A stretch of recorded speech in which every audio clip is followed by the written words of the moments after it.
A palavra é Jesus Cristo. Quinta-feira, na 18ª semana do Tempo Comum, 7 de agosto de 2025. Oremos. Assisti, Senhor, os vossos fiéis, e cumulai com vossa inesgotável bondade aqueles que vos imploram e se gloriam de vos ter como Criador e Guia, restaurando para eles a vossa criação e conservando-a renovada. Por nosso Senhor Jesus Cristo, vosso Filho, que é Deus, e convosco vive e reina, na unidade do Espírito Santo, por todos os séculos dos séculos. Amém. As leituras da Santa Missa de hoje serão as seguintes. A primeira está no livro dos Números, no capítulo 20, versículos de 1 a 13. O Salmo responsorial, Salmo 94, com 3 estrofes, terá entre elas o refrão: Oxalá ouvisseis hoje a sua voz, não fecheis os corações como em Meriba. E o Evangelho está em Mateus capítulo 16, versículos de 13 a 23. O povo chega a um ponto de crise na sua caminhada deserto adentro, rumo à terra prometida. É o ponto mais crítico de toda a caminhada. Não tem água. O povo começa a se impacientar. Ali morre Maria, irmã de Arão e Moisés, e lá mesmo é sepultada. E com aquele sequidão todo, o povo se junta contra Moisés e Arão, num motim, com muitas argumentações bastante severas.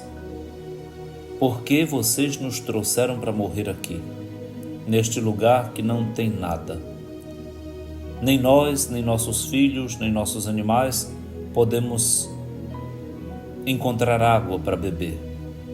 Aqui não cresce nada. Não se pode plantar nada porque nada a terra produz. Nem as figueiras, nem as vinhas, nem romãzeiras, não tem água.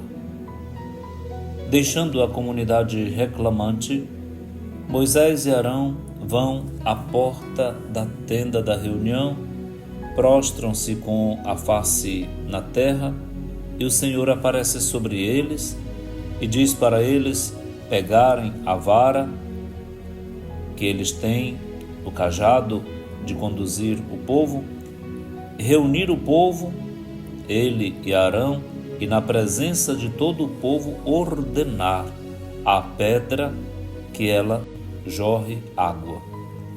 Assim eles fazem. Moisés então toca com a vara a rocha, a pedra, e do rochedo vem água para o povo e os animais poderem beber. Ali se dá algo inesperado.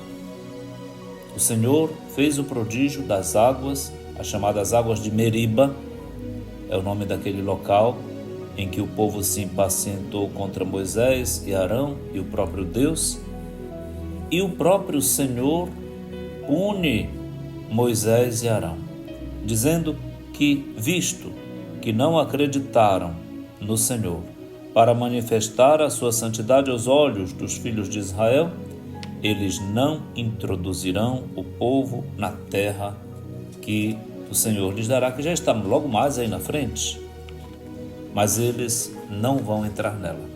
Moisés de fato morre no Monte Nebo, olhando para a terra prometida, porque aquele lugar foi um lugar de murmúrio, de reclamação, de resmungo.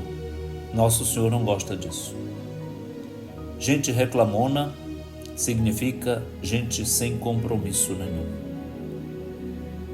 É rochedo seco, que não dá nada.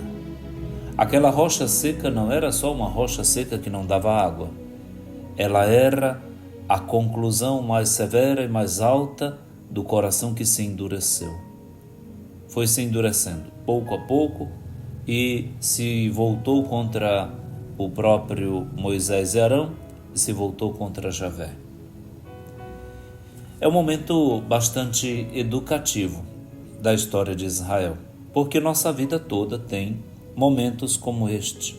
Chegamos a crises de provas que a nossa fé conhece, nossa vida tem, nossos relacionamentos experimentam.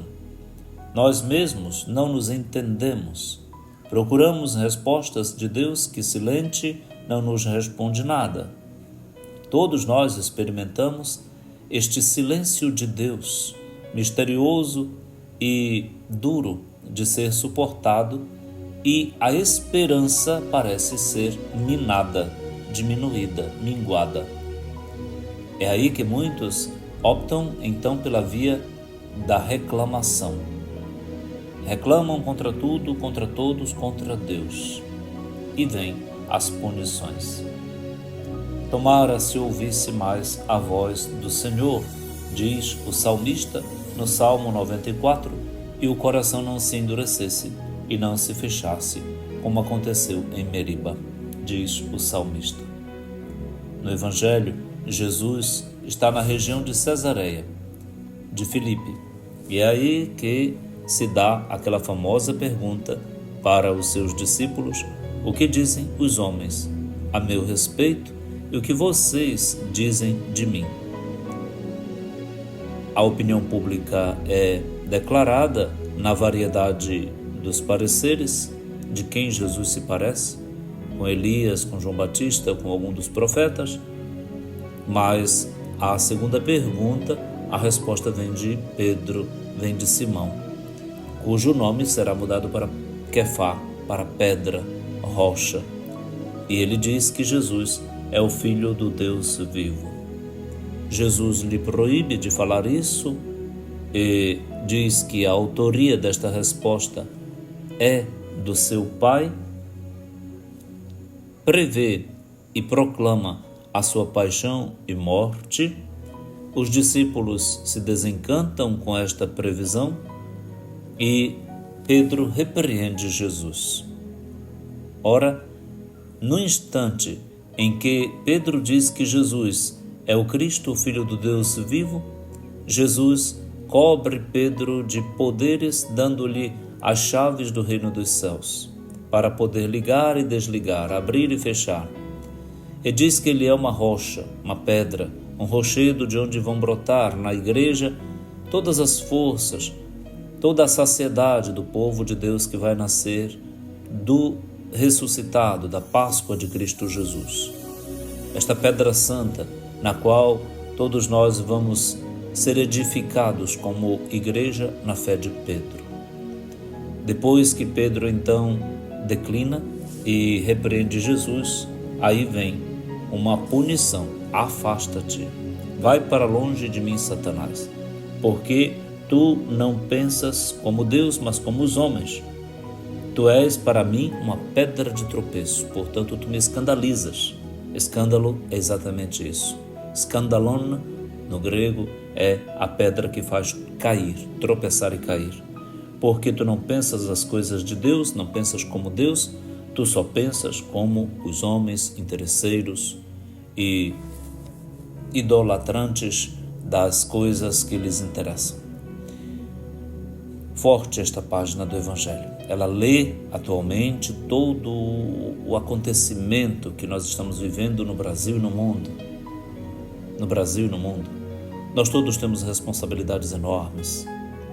Todos nós vamos diante de Deus, sim, responder pelas nossas condutas, escolhas e decisões. O que estão fazendo do Brasil? O que nossas maiores autoridades estão fazendo do Brasil? O que as maiores autoridades dos países estão fazendo do planeta Terra, do mundo? E se esquecem de que vão morrer. Vão morrer. Eles estão todos com os dias contados, como eu e você temos os nossos dias para Deus, sim, bem contadinhos. E vamos diante de Deus, ninguém quer saber disso. Ninguém quer saber disso. Mas vamos lá. Que Deus nos dê juízo, ciência, luz, espírito, para que voltemos ao Senhor e assumamos com responsabilidade as nossas tarefas e amemos a Ele e, por causa dele, ao mundo e a todos. Todos precisam de vida, saciedade e bens para viver bem. Que Deus nos abençoe e melhore o nosso planeta e o nosso país.